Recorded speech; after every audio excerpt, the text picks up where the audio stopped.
pugilists in the bull breed world talk about this. They talk about the exaggeration of the breeds where they become unhealthy. I mean, the British Bulldog can't even breathe no more.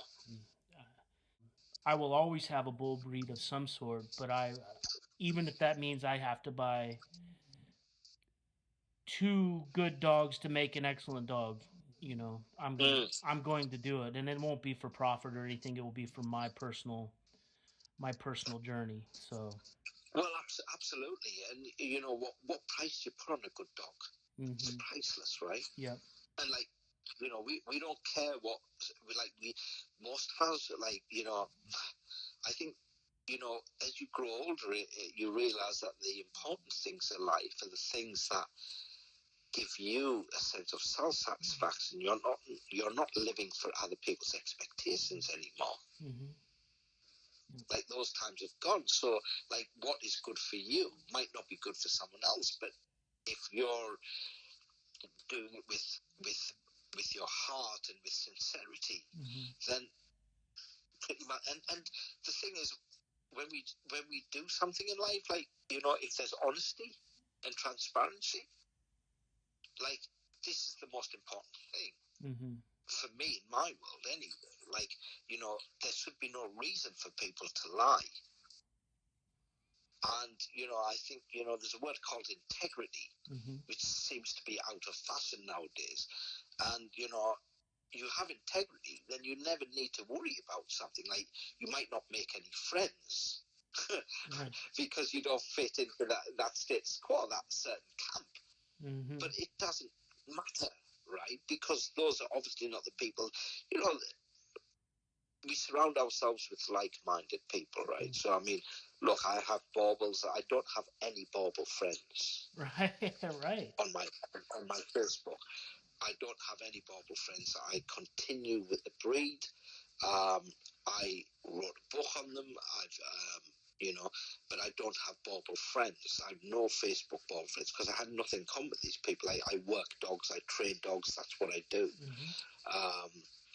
And the clients whose Boerboels come to me for like residential training, like, a lot of them are really lovely people who just wanted a good family dog, right? They become my friends because they're not breed enthusiasts or breeders per se, who tend to be very competitive and, that sort of agenda. And we don't have time for it, we're all about enhancing our own lives and the relationship between us and our dogs, which is all that matters. Absolutely. Could you tell me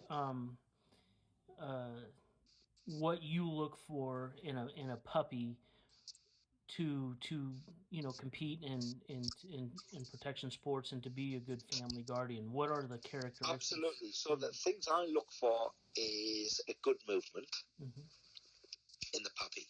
Really good fluid movement, a very bouncy puppy.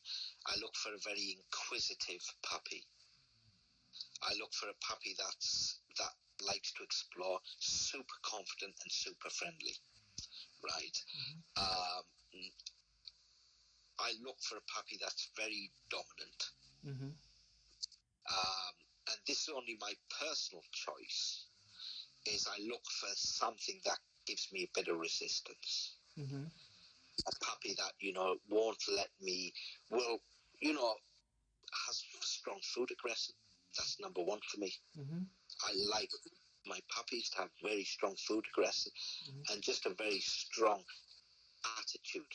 Like, if I don't like biddable puppies, I like them to be non-compliant.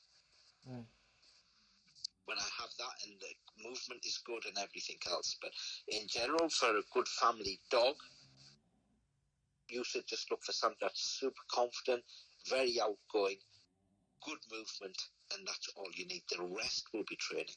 Right. And what does that training look like from puppy stage to adolescence to adulthood for you? Huge amount of what we call controlled environmental exposure. And when I say controlled environmental exposure, like puppies, people tend to think that puppies need to be exposed to a lot of things outside. And as much as that's correct, they can also be exposed to the wrong sort of things, which can then, particularly with bull breeds, they're quite sensitive dogs. Because they don't have the prey drive, they don't have something that can go through that barrier. So they can get caught up in pictures.